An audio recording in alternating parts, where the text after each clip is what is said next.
Okay, everybody, let's take it from the top.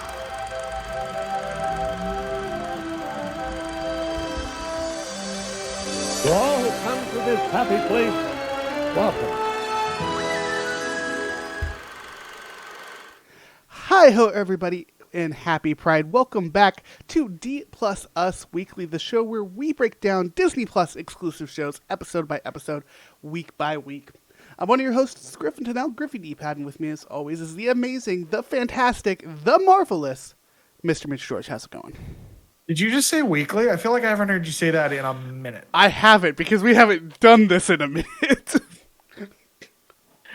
It's funny because we haven't really had a lot of shows. Like, it's been a bit of a Disney Plus drought, honestly, and it feels like it's been forever since we did Mando. Was that the last one? Mando's the last one we did. Here's the thing. Oh my we went into a God. little bit of a drought when it came to exclusive Disney Plus TV shows that we wanted to cover. Disney Plus has still been putting out a ton of content. The Muppets, not Most Wanted, Muppet Mayhem came out. Muppet Mayhem, We are going to which we still have to talk about. Yeah, we're going to episode, but they dropped all of that at once. High School Musical, the musical, the series, season 4. Season 4. Season 4 isn't out yet. Season 4 is the new one? Four is the one that just got announced as the final season of the Yes, show. that's going to be dropping all at once as well in August. Oh, it is? Yeah. I missed that part of the release. So they're still releasing all this stuff. It's just they're not doing stuff weekly as much anymore like this. And not necessarily stuff we care about. I think Echo is also dropping all at once, right? It is, yeah. But yeah, we're here. We're talking about Secret Invasion Episode 1, Resurrection. This is going to be a full spoiler show, but before we jump into that, let me hit y'all with the rigmarole. We'll give you our opinions, and then we'll jump full spoiler. Remember, folks, this is our weekly version of the show, where we will talk about the show. It's going to be full spoilers.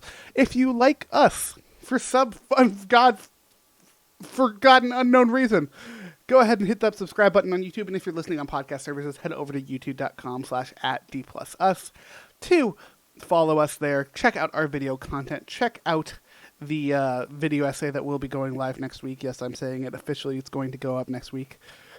Am I saying this officially so that it lights a fire under my ass to finish the 2 graphics I need to finish? Yes. Yes, I Will am. it come out next week? Probably not. Probably. It's 2 graphics, Mitch. It's 2. I have made like 30 for this video. No, seriously, I've been putting a lot of time and effort into this, so I'd really appreciate it if you gave it a watch. We'll be blasting it on all the socials, at D+S everywhere. But yeah, we got our main show going as well, where we're hitting a lot of the new content coming out for Disney, Marvel, Star Wars, whatever. Right now, our last episode was on Spider-Man Across the Spider-Verse. We're going to be doing an episode on Elemental soon. We're going to be doing an episode on Indiana Jones when that comes out. We're going to eventually get to The Little Mermaid that came out. Probably when it drops on Disney Plus in a couple of months, just because we haven't really we've kind of missed the zeitgeist on that one. We'll missed the circle boat. back to it when it. Yeah, we'll. All right, I'm done. I'm going to bed. That was good and you know it. That was great, even. That was fantastic. I'm going to just keep tooting my own horn for my puns. No, we got plenty of Secret stuff. Invasion. Secret Invasion is what we're here to talk about. Episode not your 1, terrible, what a terrible kickoff. puns. What a kickoff to this show.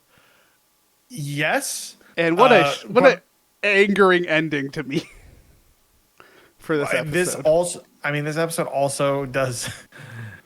It's going to be interesting to see how the next 5 episodes go, given that the 2 leads in this show look like they're gassed after every scene.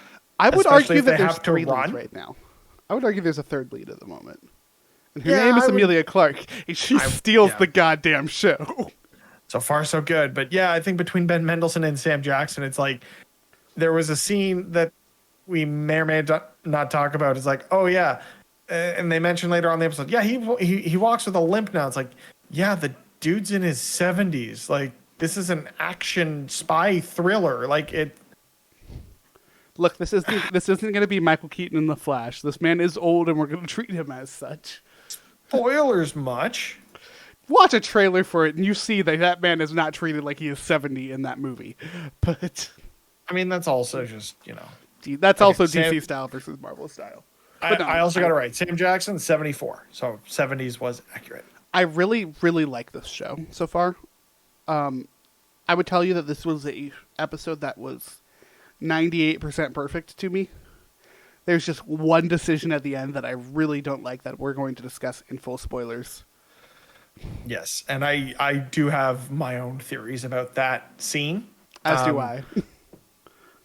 But what the like You so know the where funniest- mine's going to go to. Yeah. I think we're gonna go to the same thing. We'll do it on 3 once we get to spoilers.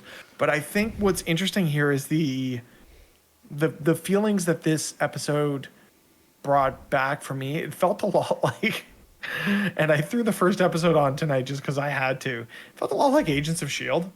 That's where my theories might be going. In the best way possible. In the best ways. Not the cheesy, corny ways, although there's some cheesy, corny moments here which I really liked, but just the idea of who do you trust, who's on your side, who's not, the double crosses, the subverting of expectations is going to happen across the board here. Although when I watched this the second time with my wife, in the first scene, she's like, "That guy's a Skrull, isn't he?" And I had to shut up because I'd already seen it. And we were folding laundry. She's like, "I am so smart." I'm like, "Yeah, Marvel will make you think that you're smart when it is incredibly obvious. They want that you this to first think scene that. is going to go the way that you expected it to." Okay, we're going to go full spoilers from here on out, folks, so go watch the episode. Come right on back. I'm actually kind of surprised that they immediately gave us a Skrull. Like, the first character we see is a Skrull. Like, I'm not surprised. My bigger question is, how long has Ross been a Skrull? Here's the thing. We know Ross is with the Wakandans right now. I think Ross is still with the Wakandans right now. No, the thing for me is, like, with the Skrulls, I say and the Secret Invasion. real actual Ross. I'm saying. See, I don't think so. I think Ross is in one of those mind-sucky machines that they had on their base where, like, he went into hiding or was arrested or whatever it was. Dude, their base and was is extracted from wherever he was and kidnapped by the Skrulls. And they basically used his mind to try and get this intel that they needed. Fair. I would love to see that, like, penultimate episode. We find him. Somehow we find Maria. Which, man, hey, Marvel Comics, try not to fridge character. Mission level impossible here. But now that said, is it setting up? We're clearly setting up the Marvel Universe to have someone new fill in that role that Maria Hill has previously filled. Yeah. It is probably going to be someone with powers. There's a couple of roads that it's pointing to. I think Maria Rambeau is a big one.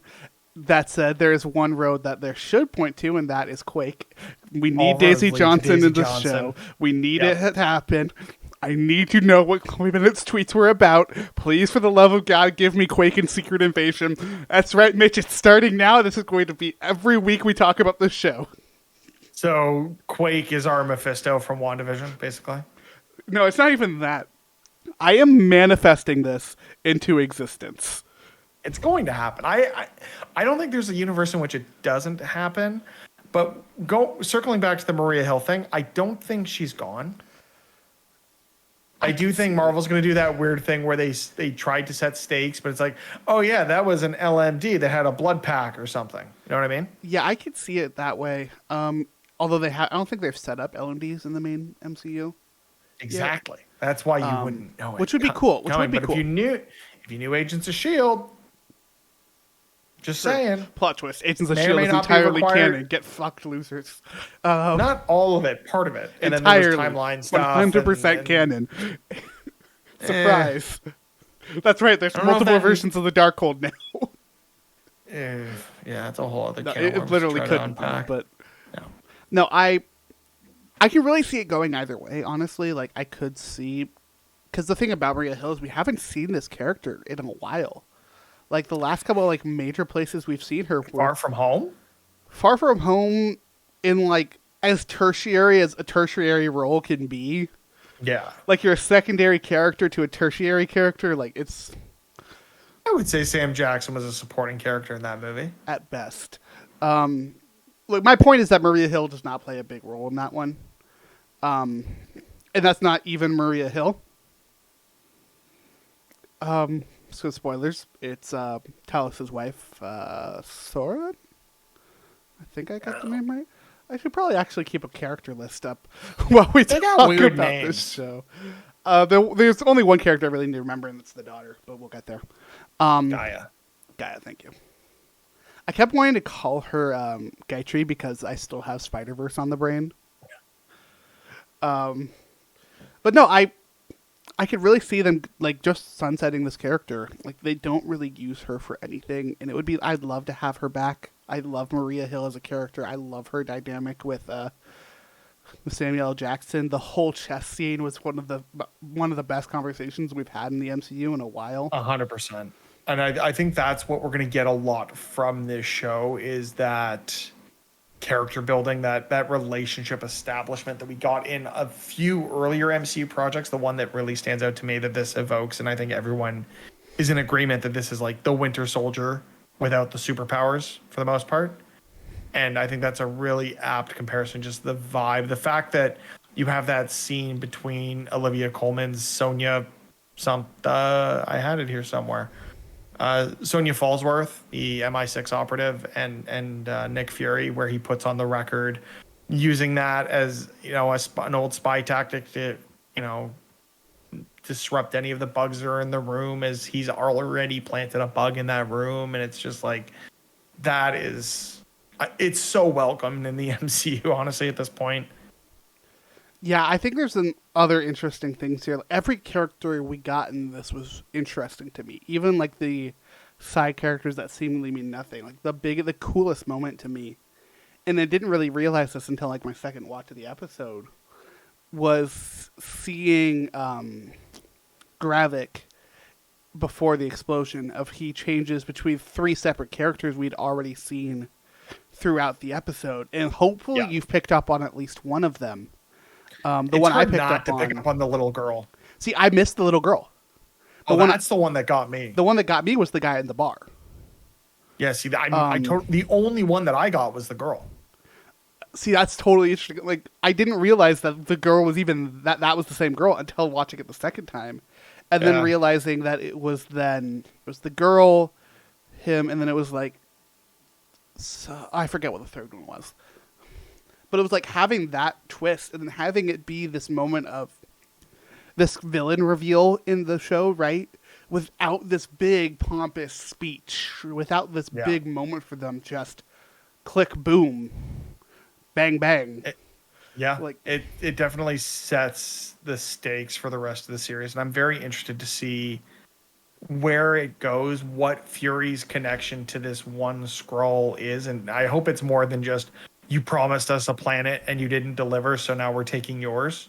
Because that seems like the easiest route to go. But I do think this story of a displaced species, or, you know, exploring the idea of discrimination and cultural differences and cultural divide, I think is going to be something really interesting to explore in this series. And I hope they don't trivialize it. I hope they add enough weight to it to, like, you already have a sense of, like, with Gaia, the character that Emilia Clarke is playing, with it being Talos's daughter, the established relationship there already adds gravity to their interactions, and the fact that she's already betrayed them in episode 1 with the whole, you know, the diversions of, you know, the false flags of the bag spray painted in infrared paint. Mm-hmm. It's going to be interesting to see how that dynamic evolves over the series. And I want, like, you can sympathize with the Skrulls in this situation as well, which is what I think Marvel does best when it has villains. I will be the first to admit, one of the first questions I had watching this show was, why didn't we just give them this, like, nuclear fallout space and then leave them the hell alone? Like, we're not using it for anything. Why not just give it to the Skrulls? But, you know, there's plenty of other issues. That's where the xenophobia comes into play, and then those themes that we'll probably see throughout the series. But I think we're also, alongside this story with Gaia of her betrayal there, like, ultimately, which way is she going to go? We also have the storyline of the death of Thorin, of her mom, because she didn't know. And like, they're not telling us how it happened for a reason. Like, they're going to show classic us. Storytelling 101, right? Like, they're going to show, not tell. They're really damn good at it. Yeah. It'll be a cold open of one of these episodes, I would imagine.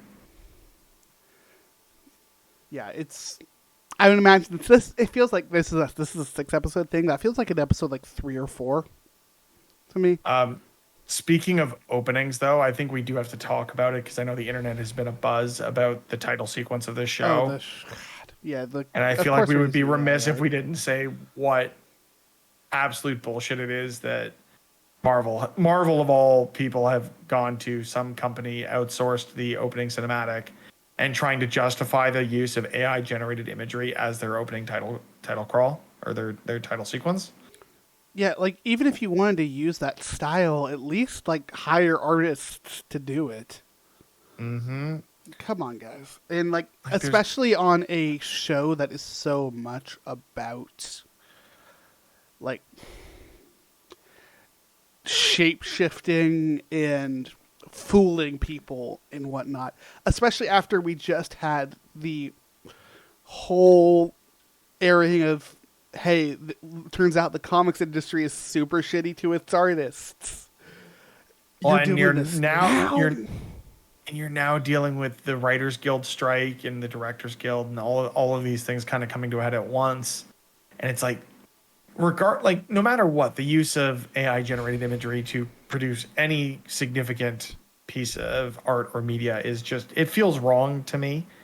There are artists out there that can make phenomenal things, and you can't, like, a computer cannot do what an artist can do. But to do that, to release this in the state that it is, with the ongoing turmoil between the Writers Guild of America and, you know, they're trying to fight for their rights, and that includes them trying to negotiate for limited to no involvement of AI tooling and writing, and to see something like this pop up right in the midst of all of that, just, it's not a good look, Marvel. Like, what the hell? Even aside Who from thought this was a good idea? even aside from the asinine decision it was to use this, it doesn't look good. No, it's one of the Like- worst title sequences I've ever seen on a show. When we come to the Marvel shows, like one of the things we typically do on the first episode talking about them is like praise the ending credits. Like we loved the ending credits in Miss Marvel. We loved the ending Loki. credits in Hawkeye, Loki, in Falcon and the Winter Daredevil. Soldier. Daredevil is one of the greatest title sequences we've had in any show. Like, it's like- Sopranos level vibes, and it's like, just like, it's Not only did you do like that. not only did you like fumble the bag in using something that is so definitively like the wrong decision to use, but you also use it to make a shitty product. yeah. Now I want to bring it back to characters. We did get a little bit of a cameo. I mean, if you can call it that, because Rhodey is kind of like going to be a permanent character in this show. But Rhodey's not who I'm mad at, because hey, guess what? The MCU is similar to the real world of we're going to reward shitty people, because apparently Ritson is the fucking president now. Yeah. You know, douchebag from WandaVision is somehow president of the United States, if I am reading the assumptions correctly. I did not connect those two things until just now. What, you didn't connect the fact that they were in the White House and walking by consistent portraits of the different presidents? No. I knew, I connected him as the president, but I didn't remember him playing a dirtbag in WandaVision. WandaVision? Oh yeah, he's the dude that brings... isn't he the dude that brings what's-his-name back to life? Or that brings Vision back to life? No. Isn't that not the same actor? No, this is Dermot Mulroney. WandaVision. I could have sworn it was Dermot Mulroney. WandaVision. Because we know that guy's in this show. Do we? Yeah. I didn't know he was in the show until just now. You're thinking Josh Stamberg playing Director Hayward. Okay. I still hate Director Hayward. Yeah, that's What am I thinking reasonable. of Dermot Mulroney for? I could have sworn there was something. I'm not seeing a connection between Dermot Mulroney and the MCU prior to this project. This is going to bug me. There's something he's been in that I'm thinking of. It is probably not Marvel. It's probably something I've just randomly watched recently. Either way, though, he plays a great president. He's doing a great job. So his previous contributions to the MCU are that he is close friends with Michael Giacchino and was one of the artists that contributed to the scores, playing the cello for Spider-Man: Homecoming and Spider-Man: Far From Home. Going through his IMDb, I figured out what I was thinking of him from. I recently watched Scream 6. That would do it. Yeah, he was in that. He was in that. and plays an asshole in that. So Reasonable then. that's You how would it all equate connects the in two. my brain. Apparently, either way, what a weird. Rhodey has gone through a very weird character development ever since Tony died. He's kind of the new Coulson. I wouldn't even say he's Coulson. He just feels like hey, we need someone that works for the government. Let's insert Rhodey. Yeah, Even though Rhodey was kind of trying to back away from that after the whole Iron Patriot thing. you would think, right? So Is he going to be in Captain America 4? Do we know? I don't know what we know. He's going to be in Armor Wars. Yeah, well, this is supposed to kind of lead into Armor Wars a bit, right? Because this was a weird, that one scene with the president and Rhodey of yeah, Fury's back on Earth and him and Hill have gone off the grid. I was think that that's necessary? We'll see, right? I think it's setting up. I think what that was setting up was explaining that everyone has tabs on Fury because he's Nick I Fury. wouldn't say everyone. I think there's a close relationship. I mean, the U.S. government seems to be funding the Saber base, which makes a lot of sense. So I love that they're finally calling it Saber, even though Yeah, they'll lean right into it. They don't care. But I do think that everyone of importance, at least for the story, has tabs on Fury because he's Nick Fury. I think it's going to obviously set up Rhodey to be a bigger part of the story, which they kind of have to do. Because it's Rhodey. It's Rhodey. Yeah. But I think the big thing among it is, trying to set the stakes of Nick abandoned the Earth.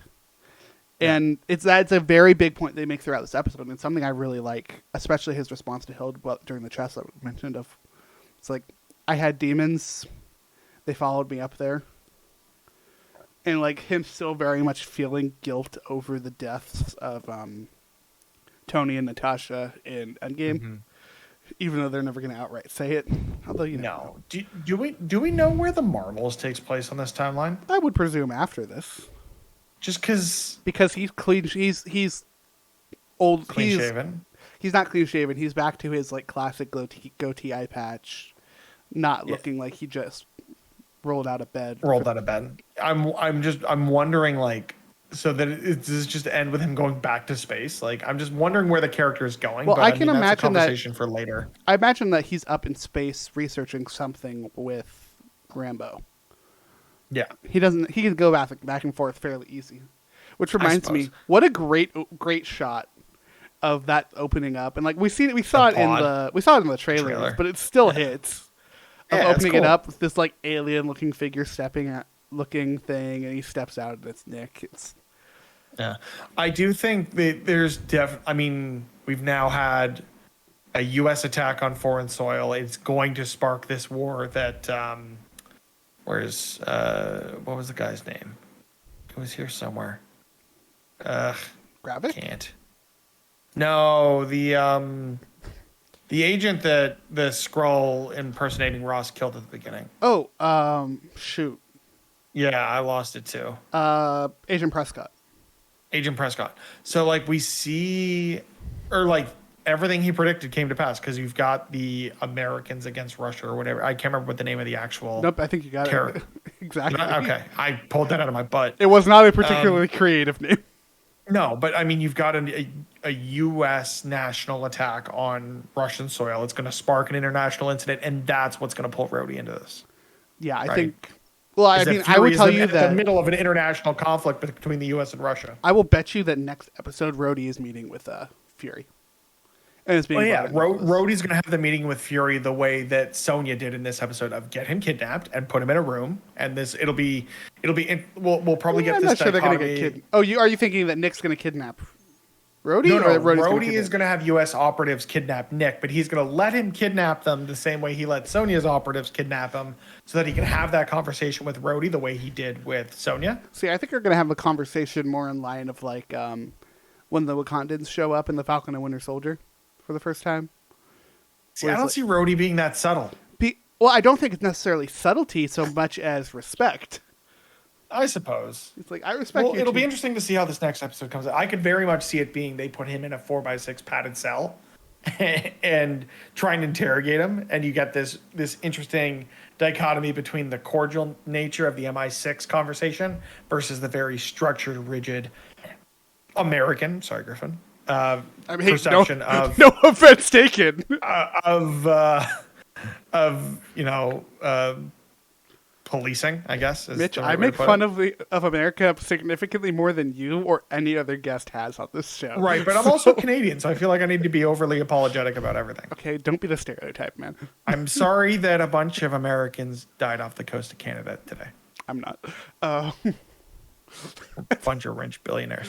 Actually, no, there was like a Frenchman and it was a bunch of idiots. A couple of British people. They should have seen it coming.